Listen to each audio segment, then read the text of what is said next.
విశాఖపట్నంలో రణదేవనగర్లోని ఓ సర్వే నెంబర్లో నకిలీ ఎల్ఆర్ఎస్ డాక్యుమెంట్ సృష్టించి అక్రమంగా లేఅవుట్ను రిజిస్ట్రేషన్ చేయించుకున్న వ్యవహారంలో డాక్యుమెంట్ రైటర్ పాత్ర ఉన్నట్టు తేలింది.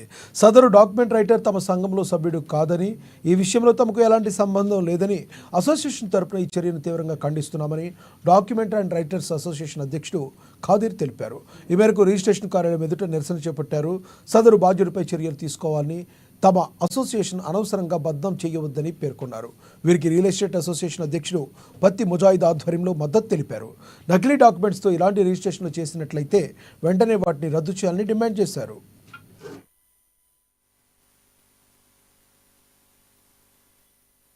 మేము ఆదిలాబాద్ డాక్యుమెంట్ రైటర్స్ అసోసియేషన్ తరఫు నుంచి మాట్లాడుతున్నాము.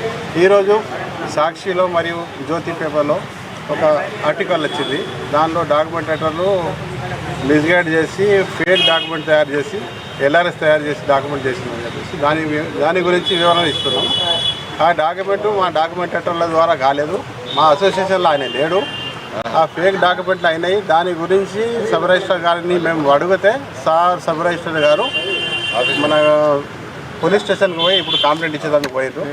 దానికి మాకు సంబంధం ఏమీ లేదు. మా అసోసియేషన్ తరఫు నుంచి మేము దానికి ఖండిస్తున్నాము. మాకు సపోర్టుగా రియల్ ఎస్టేట్ అసోసియేషన్ వాళ్ళ ప్రెసిడెంట్ ముజ్జు గారు, వ్యాస్ గారు కూడా వచ్చినారు. ఇది మేము మొత్తం తెలుసుకున్నాం. మీకు కాపీలు ఇస్తాము. దాని గురించి ఎట్లా ఉన్నది ఏం కథ. మేము డాక్యుమెంట్ అసోసియేషన్లో ఆయన సంబంధం లేదు మనకు. ఆయన మా అసోసియేషన్ మెంబర్ కాదు. ఈ కాపీస్ ఉన్నాయి, ఈ కాపీస్ మీకు ఇస్తాను. దీంట్లో డాక్యుమెంట్ రైటర్ పేరు లేదు. ఇది ఎవరు ఉన్నారో పోలీసు కనుక్కుంటారు. సబ్ రిజిస్టర్ గారు వాళ్ళ పేరు చెప్తా అని చెప్పిండు. ఆయన ఇప్పుడు కంప్లైంట్ ఇచ్చేందుకు పోలీస్ స్టేషన్ పోయాను. అది వచ్చిన తర్వాత మీకు తెలియజేస్తాము. ఇది మా డాక్యుమెంట్ రైటర్ అసోసియేషన్లో ఇప్పటి వరకు ఏ విధంగా కానీ ఫేక్ డాక్యుమెంట్లు తయారు చేయలేదు. మేము దీనికి వ్యతిరేకం. ఏది కరెక్ట్ ఉంటే అదే చేస్తాము, లేకుంటే చేయము. ఇది కొత్త వాళ్ళు వచ్చిన వాళ్ళు చేసిన పని ఉన్నది. దీనికి డూప్లికేట్ ఎల్ఆర్ఎస్ 2000